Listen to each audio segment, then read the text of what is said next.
Hello everyone. Today நம்ம centrifugal pump based problem தான் பார்க்க போறோம். A centrifugal pump is running at 1000 rpm. The outlet van angle of the impeller is 45 degree. So இத வந்து velocity triangle. So என்ன given கொடுத்திருக்காங்கன்னா speed is equal to speed n is equal to 1000 rpm. நான் outlet van angle அப்படிங்கும்போது பார்த்தீங்கன்னா pi. So இந்த பையோட value கொடுத்திருக்காங்க. So pi is equal to 45 degree. And then velocity of flow at outlet அப்படிங்கிறது பார்த்தீங்கன்னா vf2. So vf2 வந்து பார்த்தீங்கன்னா 2.5 meter per second. Discharge through the pump is 200 liter per second. So q is equal to 200 liters per second. So நம்ம இதை வந்து மாத்திக்கலாம். Metre cube per second மாத்தும்போது 0.2 meter cube per second.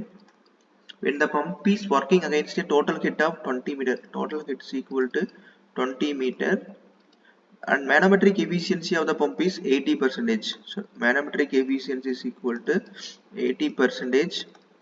Determine. So to find first one என்ன கேக்குறாங்கன்னு பாத்தீங்கன்னா diameter of the impeller and width of the impeller at outlet D2 and B2 கேக்குறாங்க.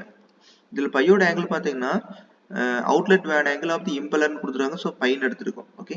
So இது எப்படி சால்வ் பண்றதுன்னு பார்க்கலாம். ஃபர்ஸ்ட் நாம என்ன பண்ணனும்னு பாத்தீங்கன்னா நமக்கு VW1 VW2 நமக்கு வேணும்.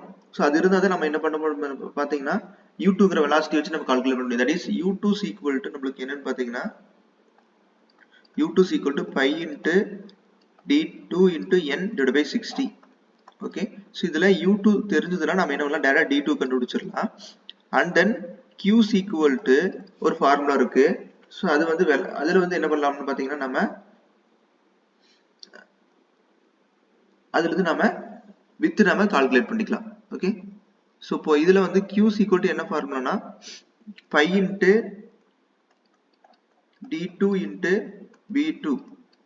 இதுல வந்து D2 அப்படிங்கிறது என்னன்னு பாத்தீங்கன்னா diameter and then V2 அப்படிங்கிறது பாத்தீங்கன்னா width of the plate and then VF2 பாத்தீங்கன்னா velocity of the flow. Q is equal to pi into D2 into B2 into VF2. So இதுல நமக்கு எல்லாமே known. D2 வந்து பாத்தீங்கன்னா இந்த ஈக்குவேஷன்ல இருந்து கால்குலேட் பண்ணுவோம் and then VF2 ஆல்ரெடி இருக்கு. இதுல இருந்து B2 கண்டுபிடிச்சுக்கலாம். ஓகே. அப்போ U2 வேணும் நமக்கு கண்டிப்பா வேணும். என்னன்னு வேணும்னா VW2 அப்படிங்கிறது என்னன்னு வேணும். அப்பதான் நம்ம U2 கண்டுபிடிக்க முடியும். ஓகே. சோ அதனால என்ன பண்றோம்னு பாத்தீங்கன்னா இந்த velocity outlet triangle எடுத்துக்கிறோம். இதுல வந்து sin cos எடுத்தோம்னா நமக்கு ஏதாவது ஒரு ரெண்டு வேல்யூ வந்து மிஸ் ஆகிட்டே இருக்கும். சோ tan pi எடுக்கும்போது நமக்கு ஈஸியா இருக்கும். இப்போ tan pi is equal to என்ன ஆகும் பாத்தீங்கன்னா opposite by adjacent. opposite பாத்தீங்கன்னா நமக்கு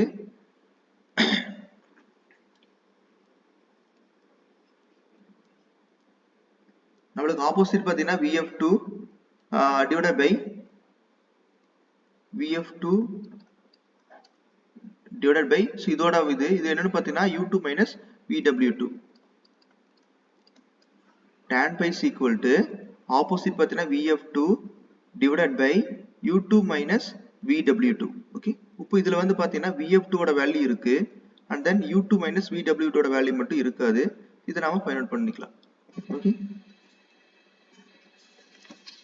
That is tan pi is equal to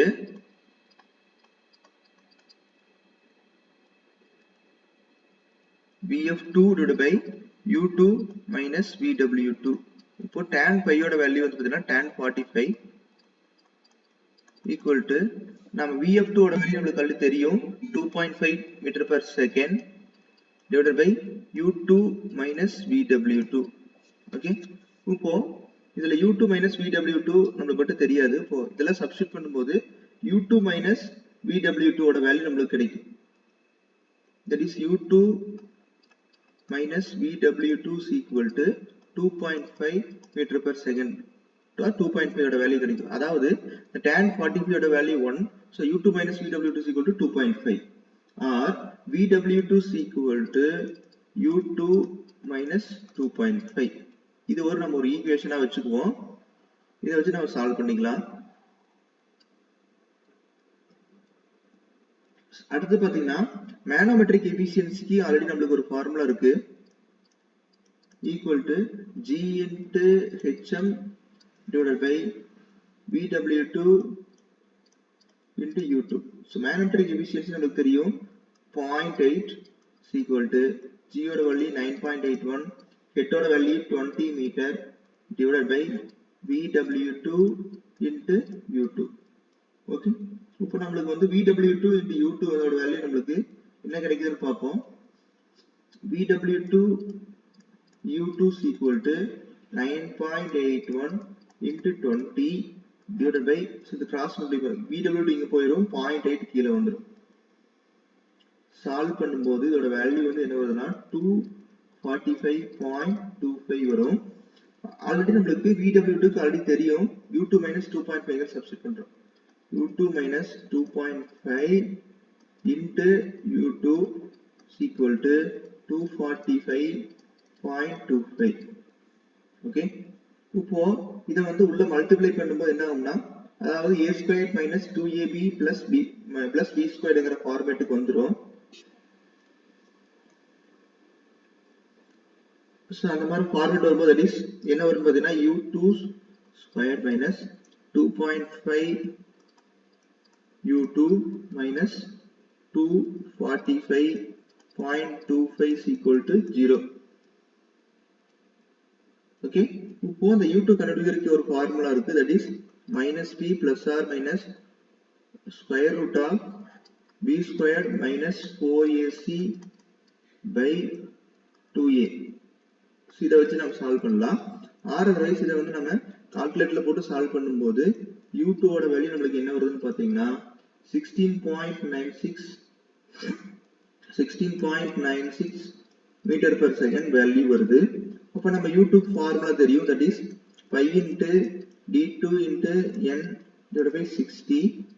so அப்போ d2 is equal to U2 into 60 divided by pi into n.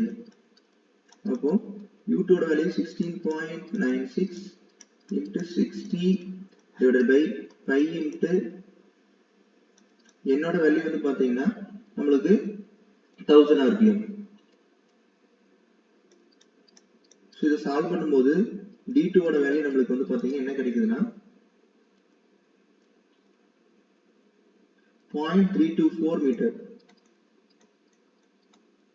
Okay, next நம்ம q ஓட value substitute பண்ணுவோம். q is equal to pi into d2 b2 into vf2. அப்போ b2 தான் நமக்கு வேணும். b2 is equal to q divided by pi into d2 into vf2. so q ஓட value நமக்கு தெரியும், that is 0.2 liter per second. pi into d2 ஓட value 0.324 into vf2 வந்து 2.5. இதை சப்ஸ்டிட் பண்ணும்போது b2 is equal to 0.0786 meter.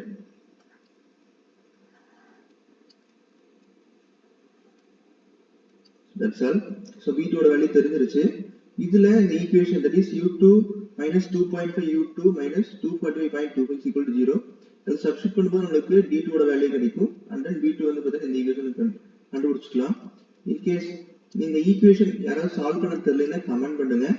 Okay, thank you.